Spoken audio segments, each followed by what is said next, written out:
Почитувани граѓани, почитувани медиуми. Она што се случуваше вчера околу седиштето на ВМРО-ДПМН беше класична политичка хајка организирана од Зоран Заев и Оливер Спасовски. ВМРО-ДПМН вчера беше под полициска опсада и членови на ВМРО-ДПМН беа претресувани и малтретирани на излезот од паркингот на седиштето на ВМРО-ДПМН. Ова вчера што се случуваше беше хајка и јавен линч на сите оние кои што не мислат како Зоран Заев и СДСМ и кои што мислат поинаку. Вчера бевме сведоци на класична злоупотреба на институциите во политички цели. И медиумите и јавноста знаеа дека полицијата не бара никого во штабот на ВМРО-ДПМН, туку само врши притисок и заплашува. Сомнителни лица беа праќани од МВР да ги вршат претресите и да заплашуваат народ, а од до седиштето на партијата, беа забележани возила на воената полиција и кабинетот на Радмила Шеќеринска од Министерството за одбрана.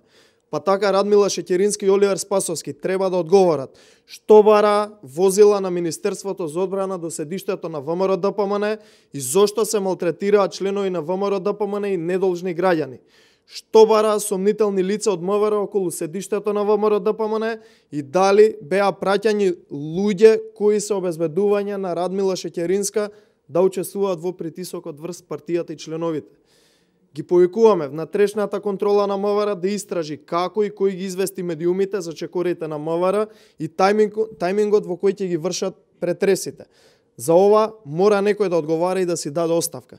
Ги повикуваме народниот правобранител да поведе постапка за ова недолжно малтретирање на семејството на почесниот претседател Груевски и за малтретирањето на членовите на ВМРО-ДПМН, меѓу кои беше и генералниот секретар Игор Јанушев, за кој што сведочи видеозапис кој што вчера го имаа медиумите.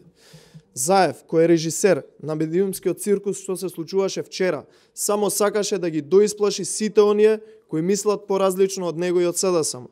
Верувајте дека бројката на тие луѓе е огромна, бидејќи никој не сака да има исто мислење како еден политичар аболиран за криминал како Заев, кој единствено што знае е закани, уцени и антидржавно однесување и работење. ВМРО-ДПМН и Македонија се жртви токму на неспособноста на аболицираниот Заев.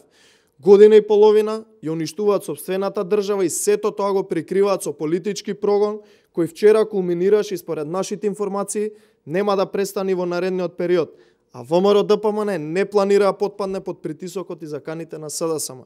Па така, да повториме и да ве потсетиме уште еднаш. Ако мислите дека ќе не заплашите, се лажете.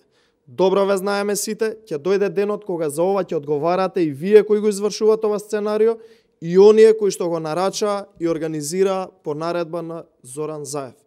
Благодарам.